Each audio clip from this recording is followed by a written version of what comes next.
Oh, sorry about that. My mic is behaving just the way the Punjab batters did today, just not wanting to switch on. But well, it's on now. But the Punjab batters, unfortunately, just never switched on. They tried to.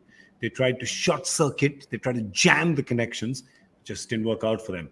Bowled out for 115 of the last ball. And the fact that they got to the last ball is a miracle in itself because should have probably wrapped up a couple of overs before that.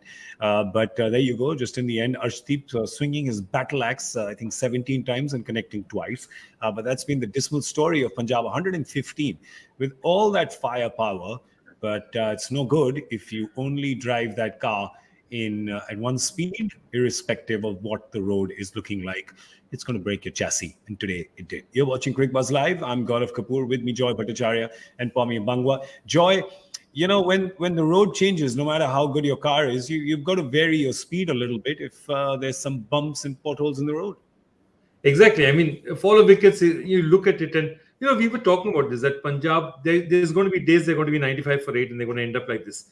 And they've done just that. And the point was that, when Mayank Agarwal goes out at 35 for 2 and you've had a decent start, it's not that you've been doddering till then. And then suddenly Liam Livingstone takes a shot like that. Johnny Bairstow, all of these, none of these wickets were wickets that you can turn around and say that, the bowler was brilliant. The bowler was smart. But Liam Livingstone charging down that far down the pitch, he could have reached the other side. He could have got a run if they hadn't, And it's ridiculous. What was he trying to do? And it's just one of those days where you look at this and you say that this had to happen. But the carnage, absolute carnage. And the day you're batting one batsman short, where Rabada is walking with Correct. Yeah, correct.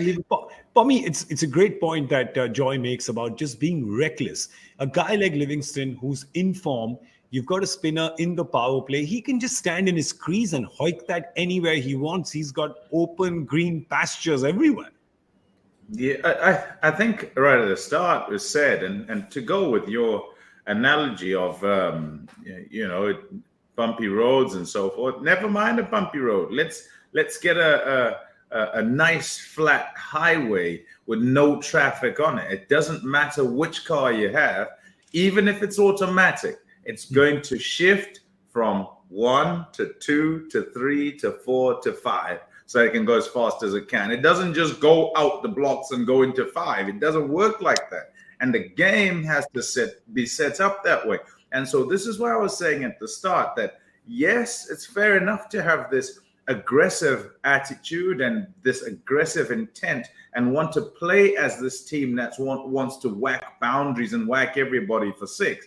But the game is the game and it needs to be played that way. You've got to respect it and play it that way. So up at the front, it's not so simple. That's why the laws say just 2 outside, not because it's going to be really easy for the batters. Yes, it's relatively easier, but you still are going to get in trouble if you're going too hard at anybody on many surfaces, never mind what the surface does. So you lose too many wickets up at the front, then you're going to struggle at the back end. And that's the very thing they've been guilty of through the season. They're not taking any momentum from any phase of the game into the next phase. And so are not going to be able to build that big total when batting first.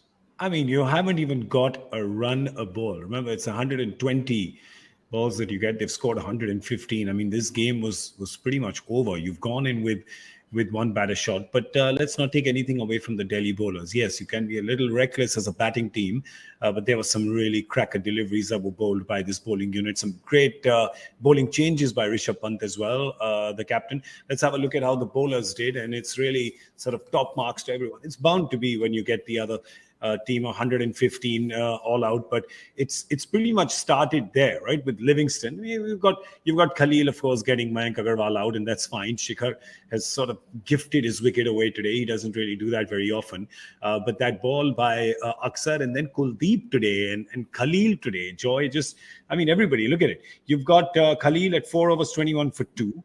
You've got Akshar at 4 overs 10 for 2. I mean, look at that. One of your premier retentions gives you 4 overs 10 for 2. You're like, yes, thank you very much. Yeah, Khalil Ahmed also comes in 5.5 crores, and they're not really missing knock here. At this point in time, look at what Khalil Ahmed has done during the tournament, and it's an absolutely unbelievable performance so far. I mean, he's given you everything. Look at Khalil Ahmed through the days. I mean, he's got first match, he goes 2 for 27. Then next match, 2 for 34. 3 for 25, 1 for 36. The one match he misses was, of course, the day Nokia played, which was versus Lucknow. This is top-class bowling. And today what he did, the faster delivery with which he, at the 142 bouncer that he bowled at, for example, at Shah Rukh Khan, that was lethal. That was strong. Somewhere this guy is really showing intent. And this is not just intent good enough for the bowlers, for DC. It's good enough for India as well. This guy's making a case to be selected in the India team. And I think he was absolutely spectacular. This bowling unit is a really good bowling unit with or without Nokia. And my only worry there is Shardul has not completed his quota. Lalit bowled the 18th, which is very unusual for a spinner to bowl the 18th, because when you had Chahar batting, is Shardul okay? I'm wondering whether there's a bit of a pull or something. He might have gone off the field, because him not completing the quota and Lalit bowling that 18th over was... I mean, they got away with it. He got hit for a 4 and then got a wicket. But I just checked in the dressing room if everything's all right there. Yeah. Pommie, let's just talk about Jitesh as well, because Jitesh Sharma, their wicket keeper, I mean, he's been fabulous. He's been striking the ball well as well. It's just him today. Just looked like it was just him who showed just a tiny bit of application. Yeah, it's a search, isn't it, for us? It's not very often that in a 2020 game that you... or I should say in an IPL game, that you'll be searching for who's done well. And more often than not, we're kind of looking for separators in why this one's innings is better than that one, or how this one's innings helps the other one. And that's why they've both played. Here we're looking at Jitesh and thinking, well, look, Lone Ranger, basically. But even then, not like Lone Ranger and you get 60. That's not what happened. It's just to kind of make the score not double figures and just a little bit into triple figures. All of them as the batters, every single one of them sitting there, and they'll know tonight that it's not gone according to plan.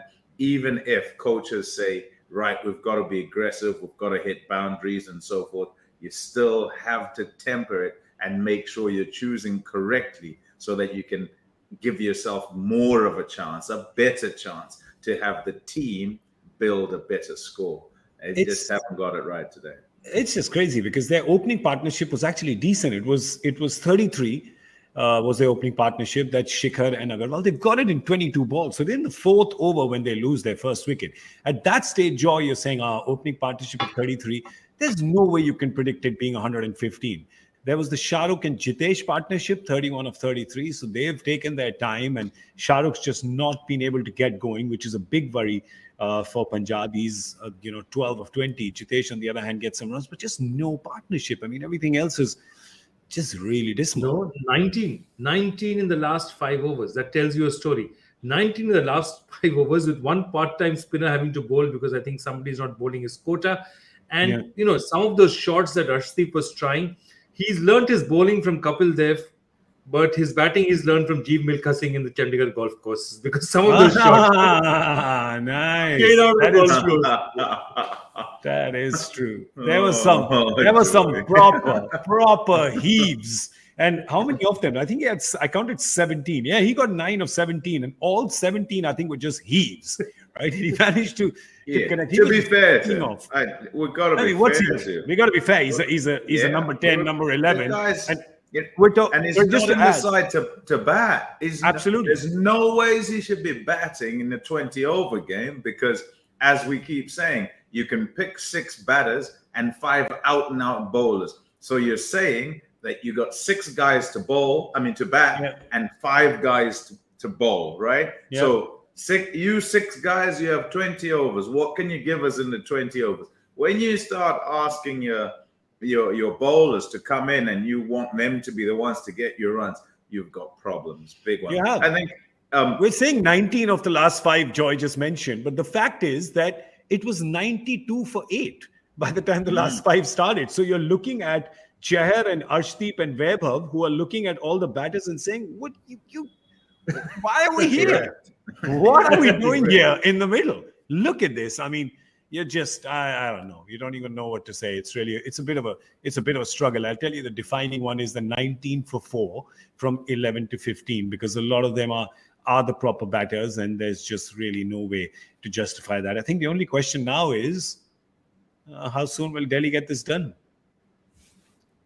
I think that's the point, and I think I was just looking at the points table, and I think that tells you a story, because finally what Delhi has to do is their run rate is quite decent. It's plus 0.219, and they'll turn around and say this is also an opportunity to climb up the table there, because again, net run rate, if you're in the middle of the table, could make a huge difference. So they might slow down later, but I think right at the start they'll try and get some runs in the power play. And if they see they're cruising at 45-50, they'll step on the gas. They'll try and finish this. They'll try and get a big win here. Of course, if they lose a couple of wickets, they're smart enough to just shut up shop and say, okay, we'll get in the 18th over. It doesn't matter. But I think they'll try up front, definitely. This is in a 10-team tournament, you just need to have run rate. Run rate has to be on your mind all the time.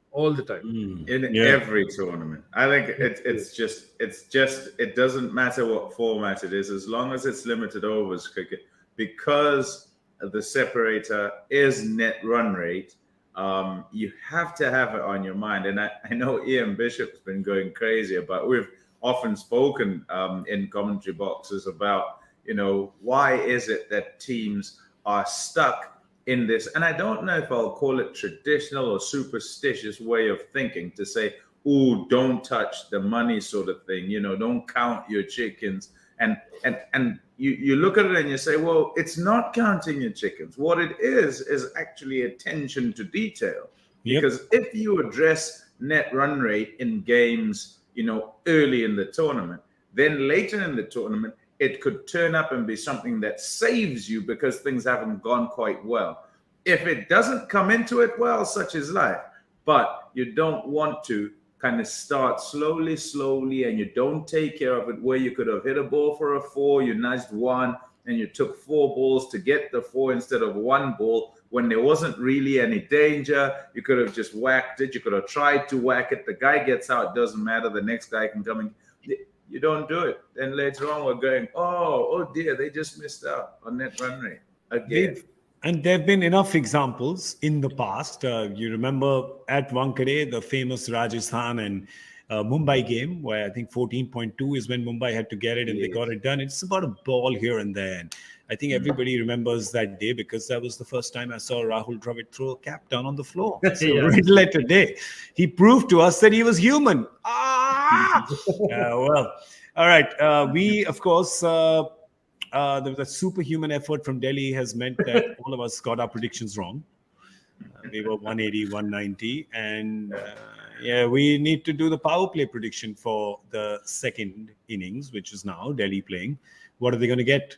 Come on, there's no pressure. What are they going to get? 49. I'm going 49 because Prithvi bats one way. I'm going 56. Yeah, I'm actually going 62. I think I'm going to smash it. Wow. 49, 56, 62. Love it. Those are our predictions. What are yours? Send them to us on hashtag Cricbuzz Live. Do it quickly, because I have a feeling that Prithvi may want to finish the entire match in like 6 overs. So get it done quick. We're going to go grab a quick dinner. I would love to say we'll see you for Cricbuzz Combox at the end of the 10th, but I have a feeling there'll be Cricbuzz Live at that time. So we'll just see you then. Big thank you to Pommie and Joy. I'm Gaurav Kapur. This was Cricbuzz Live.